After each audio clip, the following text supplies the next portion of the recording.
맞겠죠. 제가 잘못 앉았나? 맞아. 맞아요. 제가 저쪽 자리인가? 잘못 앉았나? 이영 1, 이영 2. 이게 구분을 해서 표시를 자리가 의원이라고.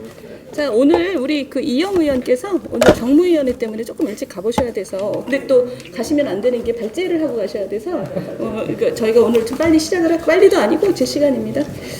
저희 오늘 논의할 주제는 일단 어제 밤에 타결이 된 최저임금제도의 어떤 구조적인 문제하고, 그 다음에 데이터 경제 전환을 위한 준비, 그 다음에 벤처 활성화 대책, 그리고 신산업과 기존 산업 간의 차별적 규제 개혁에 대한 얘기, 이렇게 오늘 아젠다가 많은데, 일단 우리 회의를 본격적으로 하기 전에 최저임금에 대해서는 저하고 우리 김대희 선생님, 노동경제학자이신 김대희 선생님하고 잠깐 한마디씩 좀 브리프를 드릴게요.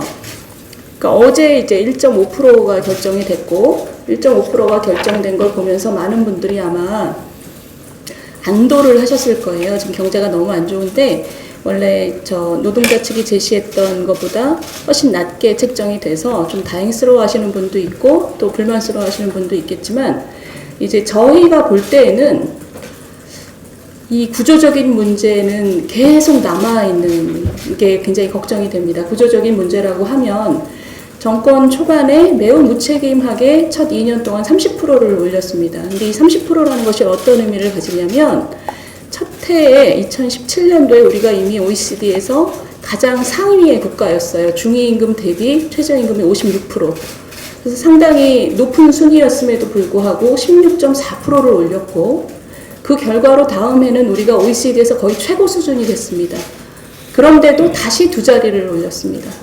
그러니까 전 세계에서 사실 굉장한 실험이 벌어진 것이에요. 이 정도로 고도로 발전한 자본주의 국가에서 최저임금을 2년에 30%를 올린 것은 사실 대단한 실험입니다. 지금 전 세계가 우리를 주목하고 있는 정도로 큰 실험인데, 그 결과는 이제 여러분들께서 보셨다시피 지금 골목골목마다 다 그 키오스크라는 자동 주문 시스템이 다 들어왔죠.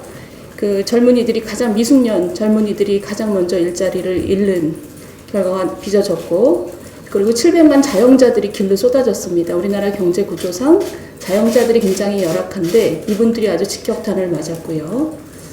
그리고 세 번째는 이 최저임금이 너무 올라가지고 사실은 이 전반적인 경제에서 일자리를 창출하는 이 메커니즘 자체가 굉장히 약화됐습니다. 근데 지금 이런 문제를 사실 우리가 다 짊어지고 가야 되는데, 제가 주목하는 부분은 왜 이런 일이 벌어졌느냐입니다. 지금 노사가 같이 참여하고 있는데, 노사는 사실은 만나면 싸우는 일밖에 안 하기 때문에 별로 합리적인 얘기는 안 하는데, 문제는 정부입니다. 정부가 정권 초반에 친노동계 인사로 공익위원을 꾸려서 대폭 인상을 하라는 신호를 줬고, 그리고 그 다음에 더 이상 그것이 가능하지 않을 거라는 사회적인 분위기가 형성됐을 때 이분들이 다 전원 사퇴를 한 이후에 이번에는 온건한 인사를 물색을 해서 그 자리를 채웠습니다. 그러니까 지금 사실 거기 계신 분들은 상당히 온건한 분들이 이 자리를 갖고 계신 것이고, 또 온건하게 지금 일을 하고 계세요. 이 얘기는 무슨 얘기냐면, 어떤 룰에 기반하지 않은 상태로 이 구조가 계속 간다면 앞으로도 정권이 바뀔 때마다 이렇게 폭탄처럼 한국 경제의 그 체질을 약화시키는 폭탄과 같은 최저임금 책정이 하시라도 있을 수 있고, 그리고 사회 분위기가 나빠지면, 험악해지면 이것을 살짝 온건하게 바꾸고, 이런 식으로 경제에 어떤 기반한 결정이 아니고 순전히 정치적인 결정이 이루어지게 되는 구조는 이렇게 발전한 자본주의 구조하고는 더 이상 맞지 않습니다. 그러면 어떻게 해야 되느냐?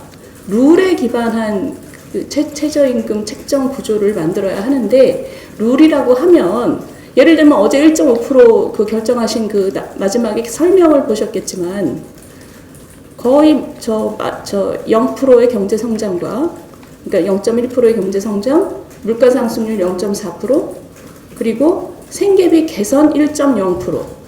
근데 생계비 개선 1.0%는 근거가 아니고 선언이에요, 선언.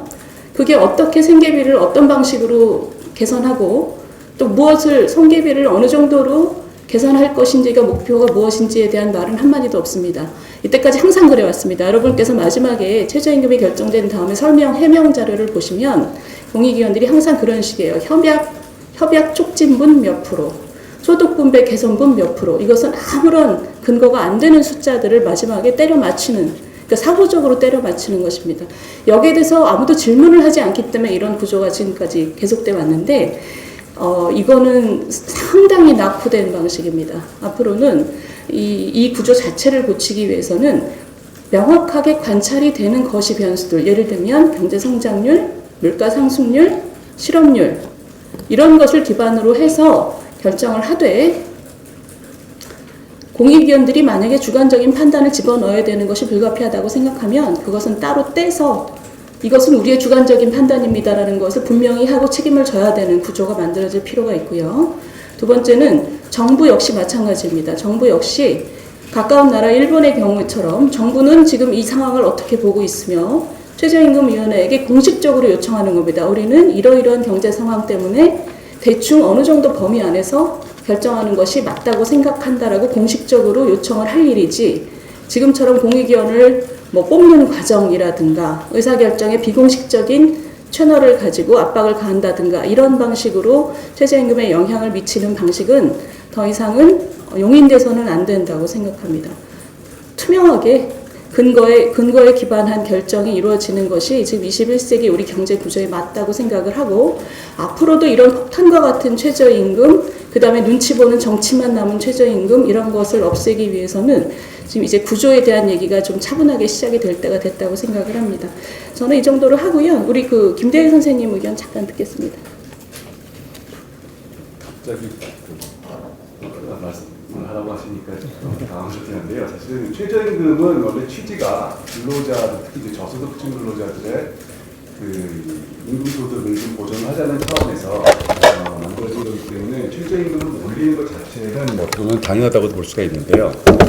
근데 이제 최저임금을 올리는 것은 그 취지와 달리 다른 경제적인 좀 부작용이 많습니다. 예를 들어서 고용이 줄어든다라는 얘기는 최근에 굉장히 많은 연구에서 확인이 됐고, 고용뿐만 아니라 실질적으로는 고용을 유지하는 저임금 근로자들도 근로시간이 많이 줄기 때문에 어떻게 근로자들 사이에 임금 불평등도가 오히려 확대되는 그런 경향도 관측이 되고 있고요. 따라서 원래 취지는 저소득층 어떤 저임금 근로자들의 어떤 소득을 보존해 주는 거지만 시장에서는 반드시 그런 효과가 발현되는 것이 아니기 때문에 과연 최저임금을 얼마큼 올리면 얼마큼의 어떤 경제 효과가 발생을 하고, 이런 어떤 연구 결과에 좀 기초를 해서, 그리고 또 그거 플러스 사회적인 어떤 이슈가 있다면 그거와 같이 버무려져서 이렇게 결정되는 것이 맞지, 지금처럼 이 정치적인 논리나 이런 거에서 결정되는 것은 바람직하지 않다고 보고요. 그래서 실제 우리나라에 그런 연구 하시는 분들 잘하시는 분들 많기 때문에 최저임금의 어떤 임금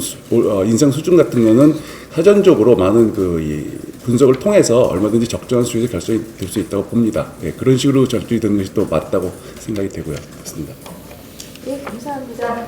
어젯밤에 새벽에 있었던 최저임금 결정 결과에 대해서 저희가 간단하게 이제는 좀 구조에 대해서 얘기할 때가 됐다는 브리핑을 간단하게 드렸고요. 오늘 저희가 지금 의논할 것들이 많은데 여기서부터는 기자분들 없이 비공개로 하겠습니다. 감사합니다.